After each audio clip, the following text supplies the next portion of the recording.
So the president's there. And what did you make of Kim Jong-un? His translator said it's very courageous, a courageous decision, Mr. President, talking to our president, to begin this dialogue. Well, that's another positive sign that the second meeting between these two men may bear fruit. I think that the president is cautiously optimistic, but the goal here is to denuclearize the Korean Peninsula, something that other presidents failed to do, put an end to 70 years of war in Korea, and to try to thaw relations so that we're all safer. It was President Obama who told President-elect Trump that his number one challenge would be North Korea. So rather than ignore it and naively look the other way, this president is engaging Chairman Kim. Look, the sanctions remain in place. That hasn't changed. We're watching, but this president, as you know, is willing to engage with leaders around the world to greater ends. And the denuclearization, the verifiable and complete, irreversible denuclearization of the Korean Peninsula benefits everyone. Look how transparent they are. You've got, throngs, dozens and dozens of press from around the world, certainly from this country. Right. The city seems cleaned out of press right now. They're watching and covering it, and I only hope that they focus on the issues at hand and didn't fly halfway around the world to ask questions they could have asked here.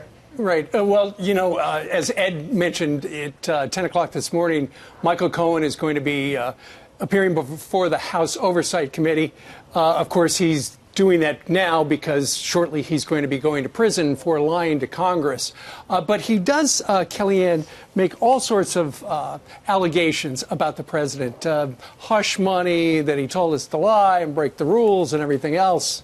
We don't know what to believe. I think the president is on the verge of historic talks and negotiations about the denuclearization of the Korean Peninsula. And I don't know how the two are put on the same plane, really, that they're given the same kind of gravity and weight. I know that many people today will want to split the screen and show the two scenes. But one is the President of the United States, our Commander-in-Chief, trying to continue the conversation about denuclearization. And the other is someone who the president spoke very strongly about yesterday, very negatively, in a statement through his press secretary, Sarah Sanders. I'll let that speak for itself. These hearings, also remember, nobody's being cross-examined. It's not a court of law. I would note the last time that this person was before Congress, he admitted that he lied, and I think people will see that. But again, I don't know that it should. Well, I do know. It should not be given the same weight. I mean, I think what happened here in Washington this week that was truly remarkable is you had 44 United States Democrats in the Senate, United States Senators, Democrats, who voted to legalize infanticide. Right. And I don't want to hear the word women's health. I don't ever want to hear them again think that they can get away with saying they are a voice for the voiceless. They are standing up for the vulnerable. We're going to be there to haunt them with this vote every time they turn around and pretend that this was about women's health. The baby's already born. Right. What about women's health? It's got nothing to do with it. They are for infanticide. They've been for late-term abortion, taxpayer-funded abortion, midterm pregnancy abortion, sex selection abortion. When you don't want another daughter, fine, just find out the sex of the baby and then exterminate it. Guess what? Now they're for post-birth abortion. And that is the biggest thing that rocked Capitol Hill this week. And the president is absolutely right. That will go down as one of the worst votes in the history of Congress. Right. And we will be there to remind them of it. Here's Michael Cohen released a 20-page statement, which he's going to read out loud starting at 10 o'clock. And one of the remarks is like this. He said the president was a presidential candidate who knew that Roger Stone was talking with Julian Assange about a WikiLeaks drop of Democratic National Committee emails. He said he listened to it on the speakerphone while Roger Stone talked about this and warned the president. What's your reaction to that? I was a campaign manager and never participated in a phone call like that. And so that's very curious, isn't it? The campaign was on an entirely different floor. Donald Trump, the candidate, was flying around the country most days. You saw it. You covered it. Other networks who gave him a ton of coverage covered it. And so it's just always curious to me why the campaign manager for the successful part of the campaign is not privy to any of these conversations, and yet people who weren't part of the campaign are out there puffing around saying, I was doing this, I was doing that. And I want to make another point that I've made to the president privately, and it's this. There were two kinds of people around him, particularly in that last part of the campaign, and those who were pretending to be around him during the last part of the campaign. One were the people who knew he could win and said so publicly. CEG, me, and a few others, said so publicly every single day. We're going back to Wisconsin. We're going to Minnesota. We're going to do 7 stops tomorrow. Here are the states. Mrs. Trump is going to Pennsylvania today because it has 20 electoral votes, and it does not have early voting. It has absentee voting, but it's day of voting. And on and on and on. There were people who knew that Donald Trump and Mike Pence could win that election fairly and squarely without cheating, without cutting corners, without doing right. But voodoo which politics. is so interesting, and then there were because, people who thought, right. and then there were people who thought, I guess, that they had to puff around and make themselves seem more important, no names mentioned. And so I think everybody should look at that for what it is. So it's so interesting because in his remarks, he said the president never thought he would win, and he told Michael Cohen that this is going to be the greatest infomercial for my brand and my company you can imagine. Is that the candidate you knew? No, it's not the candidate I know. It's not the president I've worked for since day one. And further, Michael Cohen was on TV famously in a clip with CNN's Breonna Keeler pushing back when she basically said the polls all show that Donald Trump is not going to win. And he pushed back, saying he will win. What polls? He is ahead. He's doing a great job. Mr. Cohen was with the president on the campaign trail a couple of times, one time in Cleveland, for an African-American event, actually, that gets a lot of coverage in the clips because there aren't a lot of other clips from the campaign trail, I suppose. But so this is somebody who believed that President Trump could win. President Trump certainly believed he could win. But President Trump was also, as a deal maker, I will tell you, he was the last one on election night to see it coming together because he knows you can walk away from the table and everything can fall apart at the last minute. So he's cautiously optimistic. He saw the polls, the election results coming in. Why is Michael Cohen's story so different at this point? Well, you have to ask him that. You have to ask him that. Why do you think? You have to ask him that, and I hope he's asked that today. Remember, we're not in a court of law. There's no cross-examination. There's no jury trial. There are Republicans who are just as upset at him as perhaps you are. And they will ask the questions. Well, I didn't say I was upset at him one way or the other. I can be confounded. I can feel consternation short of frustration. But again, I just don't see why this gets the same weight as what the president is trying to do halfway around the world as the president of the United States. That aside, I think that we should really reflect on the people who are out there saying, I knew this or I knew that or I was part of this or I was part of that.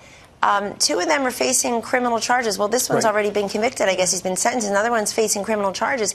And remember, the president had around him then, as he does now, people who believed in him as the candidate, as the president, who don't need to be there, don't need to be here. But it's a shrinking group that either has survived to this point and has thrived, or could get through the door in the first place. And we can reflect more on that. But look, remember too that I think the president's statement yesterday is instructive. If the last time you've been before this body, you admitted that you lied. Then people are going to know that and see that. Yeah, you don't know. And look, I think it's a human tragedy whenever somebody goes to jail. I get that in these circumstances, but at the same time, folks, don't lie to Congress. But he's trying to grab the president with him. Kellyanne, he's trying to grab the president with him. He's called him a racist and a cheat. He can't. And a con man. He can't. The media try to do it every single day, ladies and gentlemen, and where are they? This president continues to thrive. The 2020 field looks absolutely ridiculous. They're for infanticide. They're for Medicare for all, which means less Medicare for seniors, socialized medicine. You got Bernie Sanders won't even tell Maduro to go, which our vice president went down to the Lima Group and said Maduro's got to go. We support Mr. Guaido as the president. I mean, the opposition party, I guess this gentleman is part of it now, the opposition party is flailing and failing because they can't beat this president on the issues. And he's not going to be able to take down the president with him. And I know that those who were skeptical of him before will give him a hero's welcome today. But respectfully, it's beside the point. How is it relevant? How is it relevant to what the president's trying to do in North Korea and elsewhere? And you know, to the larger point, whatever he is going to say today, he's already told Mr. Mueller. Yeah. Right. And let me say something, too, about the Mueller investigation just quickly. I see, he's got this, he's got that. Folks, don't lie to Congress. If you lie to Congress, you lie to investigators. That's the problem. We don't know which Michael Cohen to believe. We don't know. But it's not just him, Ainsley. In fairness to the Mueller investigation, other people have lied. And they're getting ensnared in that. Folks, Mom, Grandma were right. Don't lie. All right, Kellyanne, right. we want to talk to you about the national emergency declaration. The House voted yesterday, as you know, no surprise. It's the Democrats. They're not for this. They don't want the president to get that money. But what did shock me, there are 13 Republicans that voted to block the national emergency, 13 that sided with the Democrats. What are your thoughts? Fine, but it's still veto-proof. So there aren't enough votes, actually, to overcome a presidential veto, which he has promised. Why aren't they united like the Democrats are? Well, 13 defections, it doesn't mean they're not united. Well, look, but look at what unites the Democrats. The Democrats are united on things like infanticide. So if that's what unity compels, I'm not sure that we want to be unified on every issue such as that. Right. But on this one, I think there are a number of them who are concerned about the precedent, but they should not lose sight of the fact as to why the president did this. Two things. One is the president knows his first solemn duty is to keep us all safe and secure that border, and it's not been done over any number of years. He's listening to the Border Patrol agents and the DHS and the ICE folks who tell him what they need. Number two, the president waited for Congress to do its job. It's failed to do its job since he's been president on securing the border, and it's failed to do its job for decades.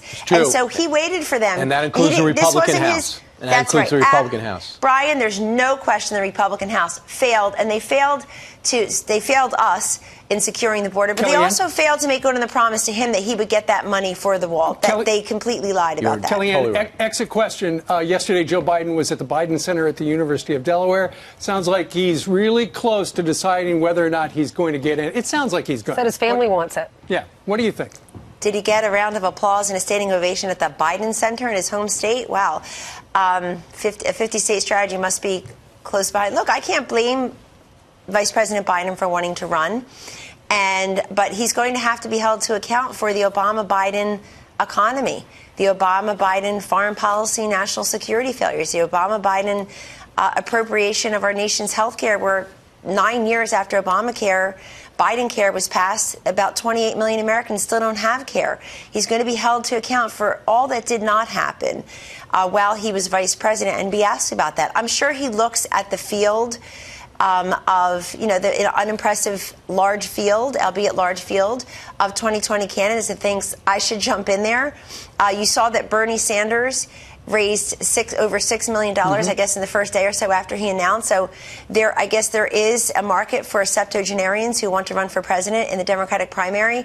But at the same time, my question for Joe Biden is, are you sure that President Obama and the Clintons are going to endorse you? Or are you sure you're going to go in there with a strong hand and the distinction against the rest of the field?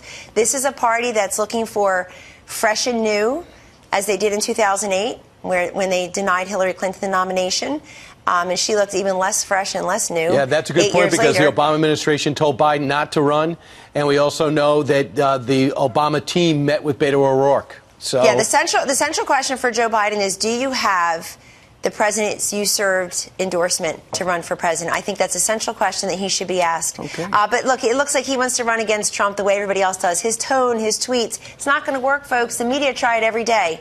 And there he is, sitting pretty for re-election. Gotcha. Kellyanne Conway, thanks so much. Thank you.